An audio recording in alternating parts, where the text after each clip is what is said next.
जड़ कट जाती है। बुद्ध ने कहा था, तुम तुम्हारे विचार नहीं हो, विचार तो बादलों की तरह है और तुम आकाश हो। अब कल्पना कीजिए, अगर आप आकाश हैं तो कोई डर, कोई बेचैनी ज्यादा देर तक टिक नहीं सकती। यही असली शक्ति है जो हमें भीतर से मुक्त करती है। लेकिन दोस्तों, अगर आप ऐसा नहीं करते, अगर आप हर दिन इन चीजों को नजरअंदाज करते हैं तो क्या होगा? एक दिन ये छोटे छोटे बेचैनी बड़े रोगों में बदल जाएंगे। उच्च रक्तचाप, अवसाद, हृदय रोग, अनिद्रा, अकेलापन, रिश्तों में दूरी आदि।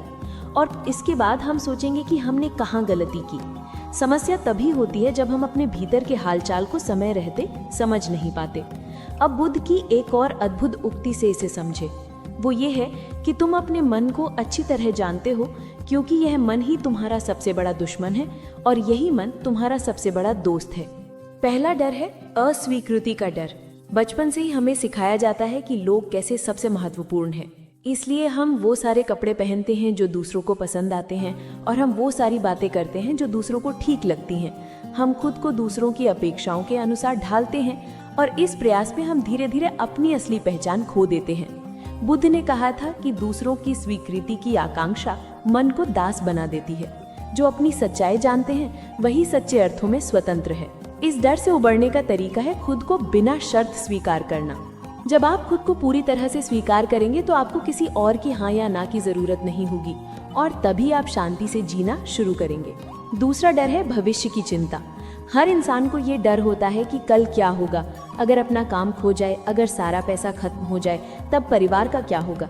ये विचार हमारे वर्तमान की शांति को नष्ट करते हैं। बुद्ध ने बहुत स्पष्ट रूप से कहा था कि भविष्य की चिंता मत करो। तुम्हारे पास जो वर्तमान में है वही सबसे बड़ा उपहार है। वर्तमान को समझो, यही समाधान है।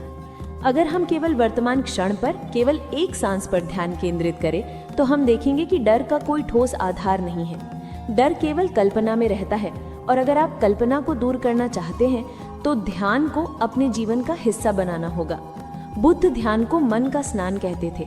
ठीक वैसे ही जैसे आप हर दिन अपने शरीर को साफ करते हैं, वैसे ही ध्यान के माध्यम से हर दिन अपने मन को साफ करें। ये चिंता और बेचैनी का सबसे प्रभावी उपाय है। तीसरा डर है अकेले रहने का डर। लोगों में सबसे गहरा डर ये है कि वो शायद अकेले पड़ जाएंगे। इस डर के कारण हम गलत रिश्तों में फंसे रहते हैं, जहरीले लोगों के साथ समझौता करते हैं और खुद को भूल जाते हैं।